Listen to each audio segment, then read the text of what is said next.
എല്ലാവർക്കും ജെറാനാസ് കിച്ചണിലെ മറ്റൊരു എപ്പിസോഡിലേക്ക് സ്വാഗതം. ഇന്ന് നമുക്ക് മുരിങ്ങ പൂവ് കൊണ്ട് ഒരു തോരൻ ഉണ്ടാക്കാം. ഒരു ഹെൽത്തി റെസിപ്പിയാണ്.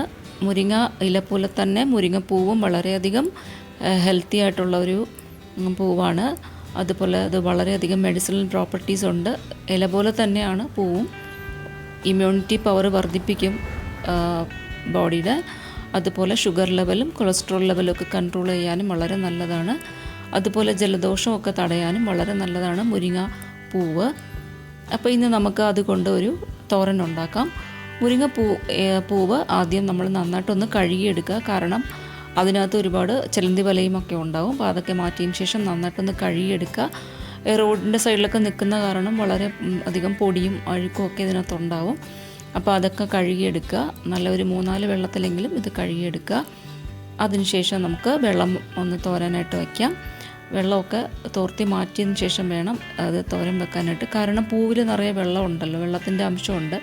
അപ്പോൾ ഇതിലും കൂടി ആയാൽ വെള്ളം തോരനങ്ങ് വല്ലാതെ അങ്ങ് കുഴഞ്ഞു പോകും.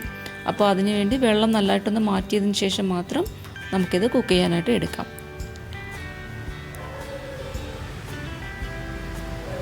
അപ്പോൾ ഇത് ഞാൻ വെള്ളമൊക്കെ മാറ്റി വെച്ചിരിക്കുന്ന ഒരു പൂവാണിത്. ഇനി നമുക്ക് ഇതിനകത്തേക്ക് വേണ്ട സാധനങ്ങൾ കുറച്ച് ചുമന്നുള്ളി വേണം. ഏകദേശം ഒരു 10 ചുമന്നുള്ളി എടുത്തിട്ടുണ്ട്. പിന്നെ പച്ചമുളക്, വെളുത്തുള്ളി, പിന്നെ ഏകദേശം ഒരു 1/2 കപ്പ് തേങ്ങ എടുത്തിട്ടുണ്ട്. തേങ്ങയൊക്കെ വളരെ കുറച്ച് മതി. കാരണം പൂവ് വളരെയധികം ചുരുങ്ങിപ്പോവും അത് വാടിക്കഴിയുമ്പോൾ. അപ്പോൾ തേങ്ങ ഒരുപാട് കൂടുതലായിപ്പോവും കൂടുതലെടുത്താൽ. അല്ല, തേങ്ങ കൂടുതൽ വേണം എന്നുണ്ടെങ്കിൽ ഇഷ്ടമാണെങ്കിൽ കൂടുതൽ തേങ്ങ എടുക്കാം. അപ്പം ഞാനിവിടെ ഇത്ര എടുത്തിട്ടുള്ളൂ. ഇനി നമുക്ക് കുറച്ച് വെളിച്ചെണ്ണ ഒഴിച്ചു കൊടുക്കാം. അതിൽ കടുക് പൊട്ടി തുടങ്ങുമ്പോൾ ബാക്കിയെല്ലാം ചേർത്ത് കൊടുക്കാം.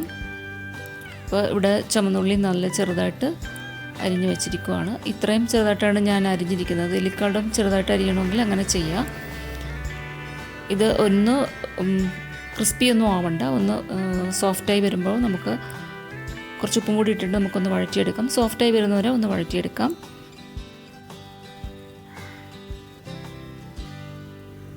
ഒന്ന് സോഫ്റ്റായി കഴിയുമ്പോൾ നമുക്ക് ഇതിനകത്തേക്ക് മഞ്ഞൾപ്പൊടി ആഡ് ചെയ്ത് കൊടുക്കാം. എല്ലാം കൂടി നന്നായിട്ടൊന്ന് മിക്സ് ചെയ്യണം. ഇതെപ്പോഴും ഒരു മീഡിയം ഫ്ലെയിമിൽ വെച്ച് ചെയ്യുക, അല്ലെങ്കിൽ ഉള്ളിയൊക്കെ കരിഞ്ഞു പോകും. ഇനി കറിവേപ്പിലയും കൂടി ഇട്ടതിന് ശേഷം തേങ്ങ ചേർത്ത് കൊടുക്കാം.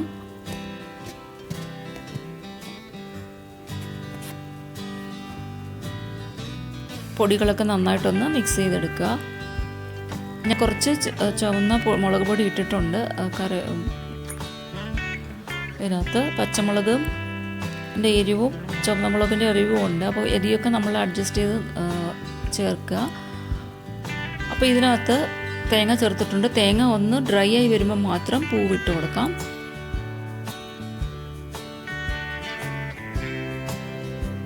ഇനി പൂവ് ഇപ്പം നമ്മൾ ഇടുമ്പോൾ നിറഞ്ഞിങ്ങനെ ഇരിക്കും. കുറച്ച് നേരം കഴിയുമ്പോൾ ഇതൊന്ന് വാടിക്കഴിയുമ്പോൾ അതൊന്ന് താന്നു പോവും.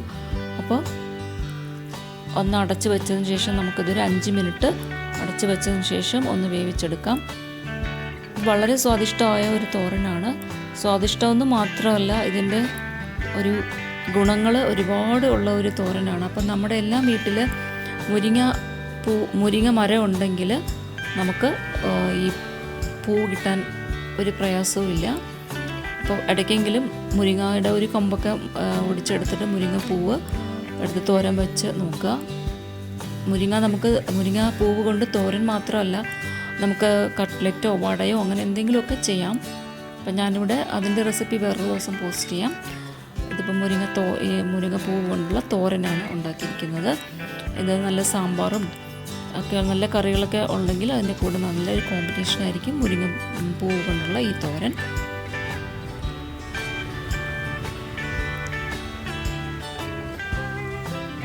അപ്പോൾ ഇത് ഇടയ്ക്കിടയ്ക്കൊക്കെ ഒന്ന് ഇളക്കി കൊടുത്താൽ മതി. എപ്പോഴെപ്പോഴും ഇളക്കണ്ട. അത് വേവുന്നതിനനുസരിച്ച് അത് ചുരുങ്ങിപ്പോവും.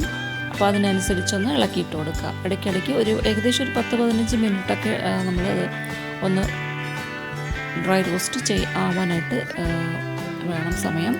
കാരണം ഇതിനകത്ത് ചെറിയ ചെറിയ മുട്ടുകളുണ്ട്. അതൊക്കെ ഒന്ന് വേവാനായിട്ട് കുറച്ച് ടൈം എടുക്കും. വിടർന്ന് വരാത്ത മുട്ടൊക്കെ ഉണ്ടാവും.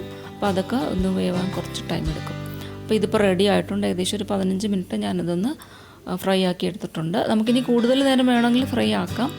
ഞാനിപ്പോൾ ഇത്രയും കുറച്ച് വാട്ടറി ആയിട്ടാണ് ഇരിക്കുന്നത്. കുറച്ച് റോസ്റ്റ് കുറവാണിത്.